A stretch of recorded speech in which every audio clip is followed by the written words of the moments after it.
What's up guys?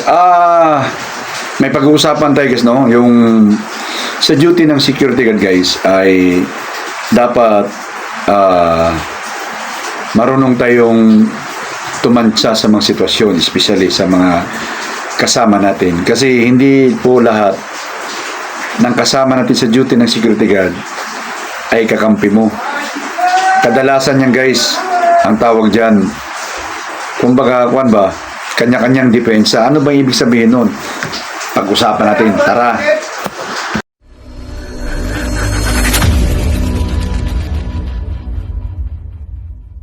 Okay guys, welcome sa Riddles TV. 14 years more or less bilang security officer, security guard, no?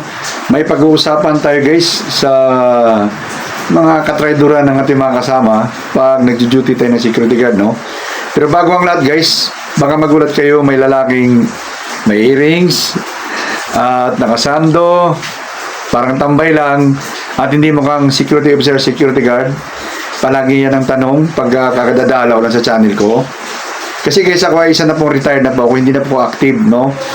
Ang aking mga karanasan, kaalaman at mga diskarte ay binabahagi ko sa channel ko para yung mga kabataan o kahit mga matagal na medyo bulag-bulag pa sa kalakaran ng security guard ay mabigyan natin ng gabay, patnubay, pointers, kaalaman, advanced learning, impormasyon, no? So ako guys ay gumagawa ako ng mga video sa aking channel regarding dyan sa mga security guard matters. Dalawin niyo po ang channel ko yan. Pag nadalaw niyo yan, nakita niyo yung playlist, nakita niyo, di ba? Nakita niyo yung playlist. Pindutin niyo yan. Pag napindot nyo yan guys, ito ang lalabas yan. Hanapin lang yung security guard matters, no? Security guard matters, no? Ngayon, kung nagdududa kayo, ay gusto nyo akong makilala, sino ba to? Mukhang dito ka nice pakinggan, ha? Marami din akong video dyan guys, na magbibigay sa inyong hint kung ako ba ay scammer talaga o talaga nagbibigay ng tamang impormasyon sa inyo, no? Nilalatag ko na po lahat yung aking pagkatao dyan. Although, hindi 100% makilala nyo, pero yung 50%, mayroon na kayong idea kung sino ako, no? So, anyway, punta na tayo sa ating topic, ano? May natanggap kasi akong, guys, yung tinatawag na comments, no? Sa isa kong video, no? At medyo, totoo, nakakabahala yung kanyang comment. Ito, ilalagay ko lang sa inyo, no? Ayan yan, lagay ko sa inyo. Ayan, nakita nyo? Nagawa kasi ako ng video na 1,000 tama, katumbas na 1 mali, no? So, pinaliwanag ko dyan. Kung gusto nyong malaman yung kwan dyan, context, puntahan nyo yung video. Ngayon, mayroon ng kuhan, ayan, di ba? Nakita nyo? Tulad sa akin, sir, inutusan lang ako ng kasama ko. Tapos, hindi ko alam, mali pala. Inutos kasama ko sa akin. Tapos, ako, ginawang mali. Yan ang sinasabi ko, guys, no? Tayo mga security guard, kailangan maalam tayo sa ating tinatawag na area of responsibility, ang ating function. No? Maalam tayo. Hindi tayo basta-basta susunod na alam mong ikakapahamak mo. Dapat may laman ang utak mo, no? Kahit mga officer na nag-uutos, pag-alanganin, kailangan may documentation, no? So, ikaw, gwardiya, pag nag-duty ka, alam mo ang anong function mo sa area mo. Paglabas na sa area mo, ay mabubulilyaso ka na dyan. Tulad ng sinabi na nag-comment. Kasama niya. Sino ba kasi ang chain of command mo? Kasama mo ba o yung mga officer mo sa detachment? Ang chain of command mo ay yung officer mo. No? Isa-isahin natin to para maliwanag tayo. Ang chain of command mo ay ang officer mo. Pag dineploy ka sa isang area, supposed to be alam mo ang function mo doon. Pag lumabas na doon sa function mo, ay magtanong ka na at i-question mo na, no? Kung mag-uutos ay officer. Ngayon, kung ipagpilitan ng officer, dapat nakalagbok yon na utos ng officer mo para magkalitsihan, mayroon kang panglaban. Okay? So, bago sa officer, punta mo natin sa kasama natin. No? Ang mga gwardiya, guys, pagdating sa Bulilyaso, nagtutulakan na yan. Siyempre, natural. Ayaw ko mawala ng trabaho, ayaw mo mawala ng trabaho, di ba? Kasi kung mawala ka ng trabaho, may pamilya kang pinapakain, paano na? Especially nung ako nag-duty, ako lang mag-isang nagtatrabaho sa pamilya ko. Ang laki ng pamilya ko, tapos ako lang nagtatrabaho, paano na? Di ba? So, nung una, nung bata pa ako, palagi ako nagaganon. Na bubuslo ako sa mga kasama ko ba? Kasi, ang feeling ko, pakisama eh. No? Pakisama ang feeling ko eh. But hindi yan ang ganun guys, ang takbuhan sa gwardiya. Sa gwardiya, kanya-kanya kayong depensa pag nag-duty na kayo. O, example ko lang ha, ng depensa, no? Ng depensa. Example ko lang muna, bago tayo sa utos, ano? Ano ba yung depensa sinasabi mo? Okay, ganito ha. Pag ako, kakain ako. Pagkain ko, kunwari, kakain ako ng alas 11. Papalitan ako ng reliever, di ba? Papalitan ako. Kumain ka muna doon. Mayroon kang kalahating oras na break time. Anong depensa ang gagawin ko? Ilalagbok ko. Take my break, lunch break. Post assisted by SG ganito. Insaktong oras, umalis ka. Pagbalik mo, assume or back to my duty after taking my lunch break. So, yung logbook na yon, depensa mo yon. Bakit? Baka may nangyari sa oras na yon na malaking pangyayari at napabayaan ng nag-reliever sa iyo kasi ipiling niya, isip niya, hindi naman ako nakapost dito. Reliever lang ako. May lumabas na items na malaking halaga na hindi niya na-check yung mga tamang procedure, hindi ka mabubulilyaso. No, ganito yan. May lumabas na malaking items. Pabaya siya eh. Kasi, hindi naman ako dito eh. Ngayon, natanong ngayon, saan dumaan yung ganitong items? Sir, sa ganito, na-record nung exit door nyo. Pero yung ikaw, dito, tinanong kung anong exact oras na lumabas. Diba? Kunwari, alas 11:12 doon. So, ibig sabihin, possible na alas 11:05 o alas 11:06 ang labas nito sa dito. Walang record. Sino masisi? Sir, ang nag-duty dan si Tampolano eh. Ikaw naman, nagulat ka. Bakit ako? Wala namang lumabas sa akin. Dumaan na ng 2 buwan eh. O 1 buwan. Maalala mo ba yun? Di ba? Ngayon, pag kunik-kunik ng investigasyon, sir, kumain po ako ng oras na yun, sir. Ang naka-duty po dyan, na nakapalit sa akin, sige nito, doon ka makakaligtas. Doon ka nang tinatawag na may depensa. Dahil doon sa logbook mo, sa recording mo. Okay? Kaya ganun ang trabaho natin mga security guard. Doon tayo. Ngayon, dito tayo sa mga utos ng kasama. Inutusan ka ng kasama mo. Anong sample ng inutos? Iba yung utos, iba yung pinapaalalahanan ka. May mga kasama nagpapaalala, huy, pre, yung yung tao pre, yung nagkuhan doon, pakuhan mo, baka makakuhan yan, madisgrasya yan. Sa area mo, paalala yun, concern yun. Pero yung sabihin, pre, tulad nung parang may gwardiya yata na may nadisgrasya yata, nagtapunan yung pera. So ngayon, yung kasama niya, sinabihan niya, pre, tulungan mo. Nasa kalsada eh. Pre, tulungan mo. Ito namang si security guard na walang kaalam sa trabaho, tinulungan niya yung nadisgrasya na natapon yung mga pera, nagkalat yung pera ba? Parang sa Bisaya banda yun. Tinulungan niya. Nabutan siya na mga boss sa company, ang feeling niya, bida na siya. Tinulungan. Okay guys, tuloy tayo. So, ang feeling ng gwardiya, bida siya. Kasi tumulong siya ng may nadisgrasya, nagkalat ba naman ng pera eh. Pero guys, ano nangyari sa kanya?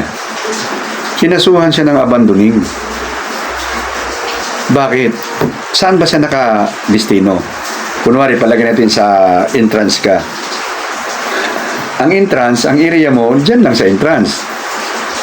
I-OR mo yan. Pumunta ka doon sa kalye dahil tumulong ka. Tama ba yun, guys? Kung ikaw naka-duty? Tama ba yun, mali?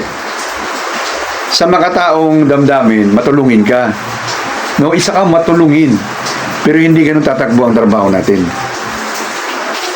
Ang trabaho natin, sinilduhan tayo sa kumpanya para doon ka magbantay sa pwesto na binigay nila sa'yo. Yun yung iyong function. Ang ginawa mo, tinalikuran mo dahil gumawa ka ng another function na hindi mo naman covered yon. Oo, tumulong ka. Pero hindi naman yun ang nagpasweldo sa iyo, ang kumpanya eh. Sabi ko nga sa mga video ko, we are paid to follow what is the instruction. Kaya ka binayaran para sundin yung mga instruction at utos ng kumpanya. Kung sa gate ka, gate, entrance gate ka, doon ka magpapangsyon. So ano nangyari din sa gwardyang tumulong doon? Abandoning. Iniwanan mo ba na may pisto mo? Sir, inutusan ako kasama ko eh. Yung kasama mo, maalam yun. Alam niyang may bawal yun. Ikaw sinabihan. Ikaw naman na walang kalam-alam sa iyong trabaho. Anong nangyari? Sumunod ka rin. Kung binalik mo, ikaw na pre, maabandoning pa ako niyan eh. Mahirap na. Ibig sabihin, may alam ka. Kasi hindi ka basta-basta sumunod. No? Tulad yan. Pag ang officer mo sabihin sa'yo, SG Tampulano, umakyat ka nga doon, ayusin mo yung wire doon sa ibabaw ng bubong. Susunod ka ba? Una-una, hindi na trabaho ng security guard yun, trabaho na ng electrician yun. Paano kung makurente ka, madisgrasya ka, hindi ka covered ng insurance mo? At hindi ka babayaran ng SS doon sa tinatawag ng compensation pay, na double pay sa accident. Bakit? Out of your jurisdiction na yun. Sumunod ka naman. Kasi officer mo. Maalam na, sir, hindi ko kukuhan yan, sir. Baka madisgrasya ako yan, sir. Hindi ko kukuhan yan. Wala akong alam dyan, sir. Basta madisgrasya ako. Out na ako sa responsibilidad ko dyan, sir, bilang security guard. Baka madisgrasya tayo, sir. Hindi porkit inutusan ka ng officer mo dahil chain of command, susundin mo siya kung connected sa trabaho mo. Di ba? Tampulano, punta ka muna sa gate 1. Anong gagawin mo? Iniwan mo yung pwesto mo. As per advised by SO ganito, SO Mendez, undersigned proceed to gate 1 for cover up or augmentation the area. Post temporary vacant. Pag pumunta yung kwan doon, bakit nawala yung tao rito? Bakit nawala? Sir, inutusan po ni SO ganito na pumunta ron para mag-augmento po kasi kailangan ng tao doon. Sino nagutos? Si SO ganito. Siya yung magnanagot sa sitwasyon. Di ba? Ngayon, kung sabihin, gano'n, nangyayari naman palagi din kasi kung sino yung medyo malakas yung officer, no? Hindi yan sisihin ng kuwan, ikaw pa rin nasisihin. Hindi magpaliwanag ka na kaya ko naman na-abandon yung post ko kasi nilipat ako ng assign doon ng officer. Palaging ganun kasi kahit officer natatanggal yan pag wala sa ayos. Kaya nga may tinatawag, pag officer ka, you have your decision making. Mayroon kang decision making. Kargo mo ang decision mo. Hindi ikaw security guard na inutusan ka ng kasama mo, sumunod ka naman na alam mong mali at napapahama ka. Hindi yan katwiran na sir, inutusan ako ng kasama ko Hindi yan tatanggapin yung katwiran na yan. bakit ka sumunod na hindi mo naman siya chain of command?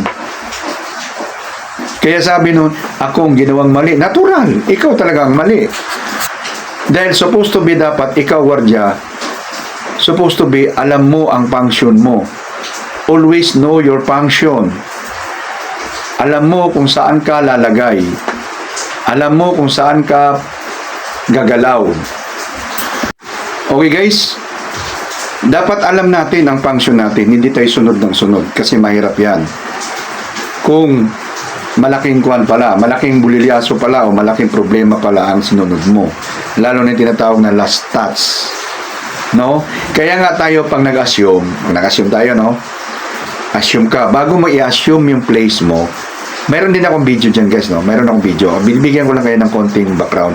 Pero may video na ako, paano ang proper assuming ng post.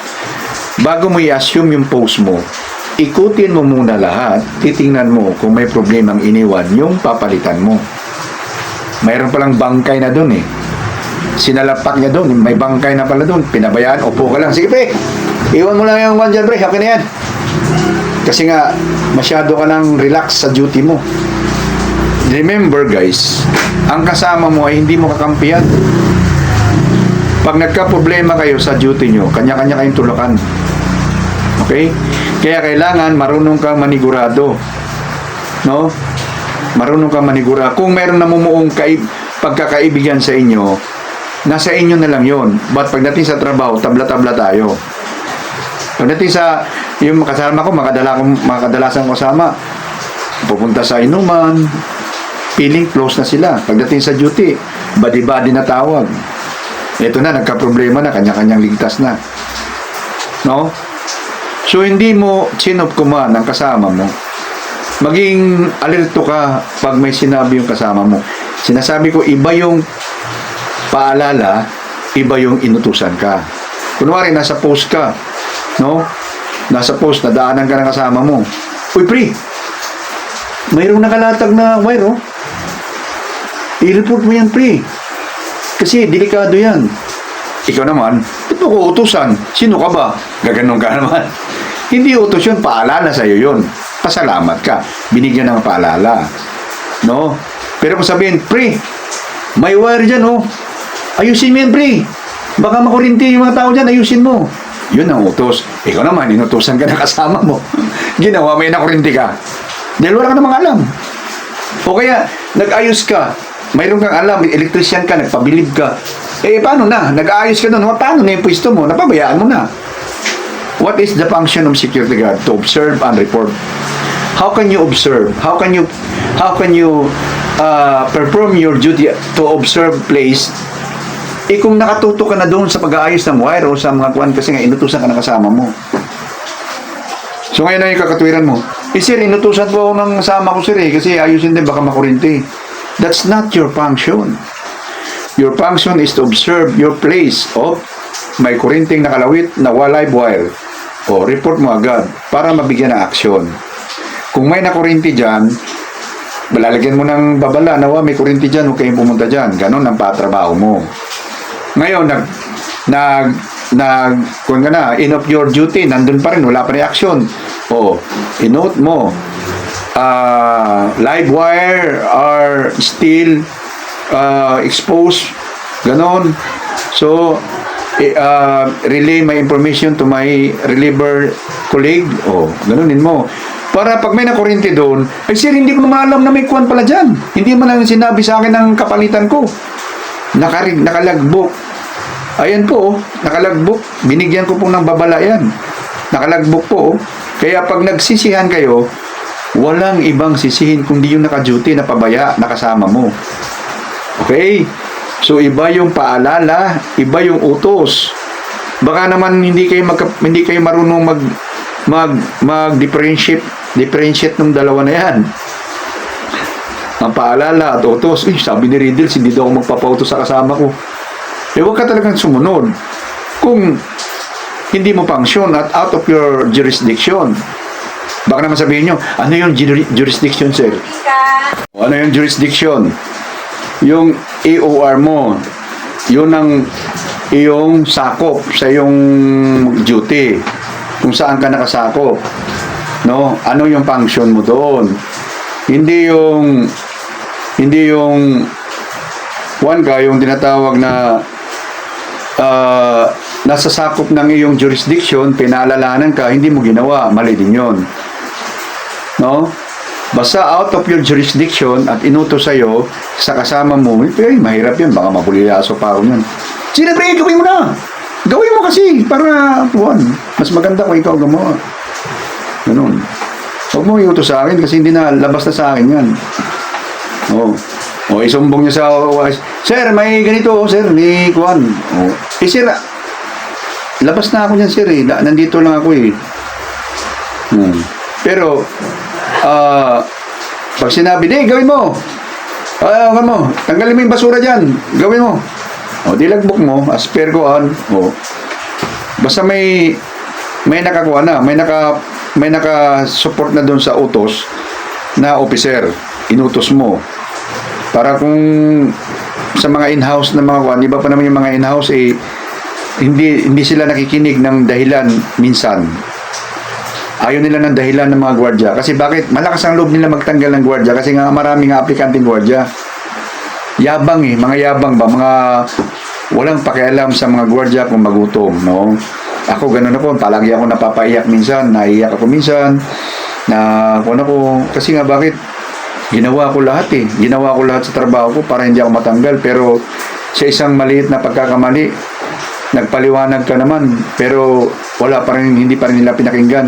Nakaka-receive ka pa rin ng yung tinatawag na RTO na ganun talaga buhay natin mga gwardiya.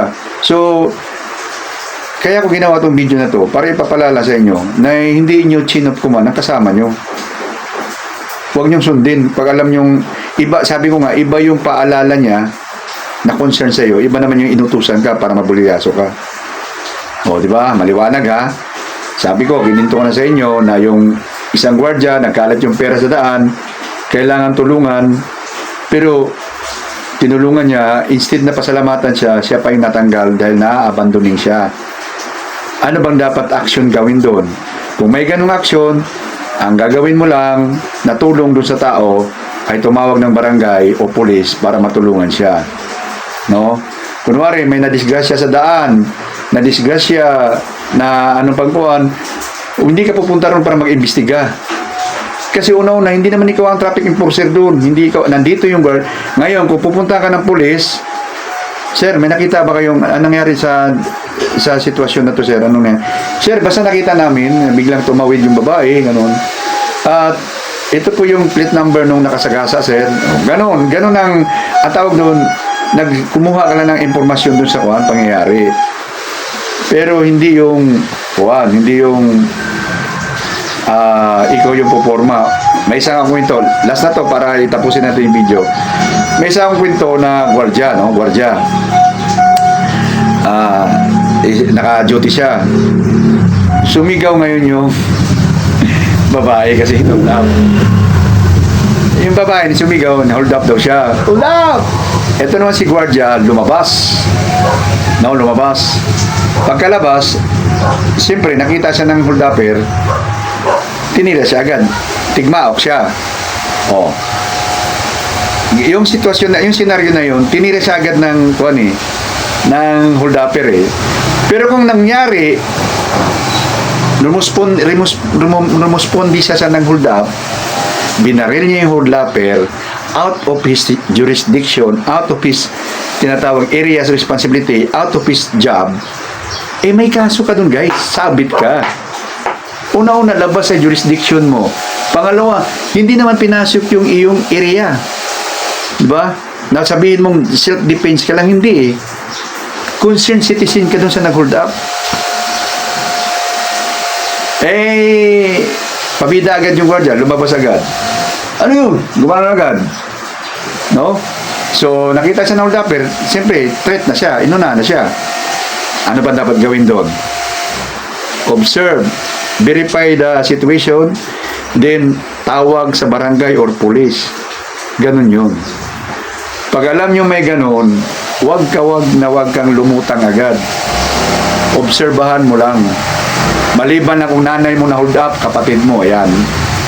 di balik ang trabaho ka. Pero kung ibang tao naman, hindi naman sa sinasabi mong wala kang malasakit sa kapwa mo, may malasakit ka. But ilalagay mo lang sa lugar ang sarili mo para hindi ka sumabit doon. Una-una, in the first place, yung babae naglalakad ng alanganing oras, alam niya may mga hold upper. No? Tapos pag na-hold up, tatawag ng gwardiya, hindi naman tayo pulis. Hindi tayo pulis para mag-responde sa mga krimen sa labas. Ang tayo, magbabantay doon sa area na pinagbabantayan natin. Kung may krimen nangyari sa tapat mo, call the authority to solve or to response the situation. Hindi ikaw makipagbarilan doon. No? Sinsya ka na, nandito lang ako, nagbabantay ako rito. O, tawag ka, kubli ka muna, Armalite yung daladala ng mga holdapper, ikaw, paltik na kuwan lang, nagpron-pron ka dyan. Ang mga holdapper ay mga halang ng bitukan yan. Pag nakita nilang threat ka, siyempre, alam naman sila magpauna. No? Taya buhay nga tawag nun eh. Tinaya nila buhay nila eh. So, papayag ba sila magpatalo? O ikaw ngayon, dahil feeling mo ikaw si Cardo Dalisay, responde ka kagad. O, ikaw na baril, thank you. Isa kang bayaning gwardya, sasabihin sa'yo. Pag ikaw nakabaril, labas na sa jurisdiction mo yan Bakit mo binaril? Patay ka ngayon. So guys, maliwanag na tayo. Huwag tayong basta-basta susunod sa mga utos ng ating mga kasama. Alamin mo kung ano ang function mo sa duty mo at yun ang gawin mo. Ngayon, kung utusan ka, ano sasabihin mo? Gawin mo, pre. Ikaw nakaisip eh. Wag ako kasi ayaw kong mabulilyaso. May pamilya ako. Gawin mo na lang. Ito yung function ko eh. Diba guys? So, kung maliwanag, paki-like. Malabo, dislike the video. Kung baguhan ka pa, subscribe naman guys. Idamay mo na yung notification bell natin. At yung mga advertise natin, huwag niyo pagkalimutang panoorin. Para makatikim naman ako. Hanggang ngayon, hindi pa ako nakatikim ng asukal at kape. Sige guys, kita tayo sa next video guys. Bye-bye!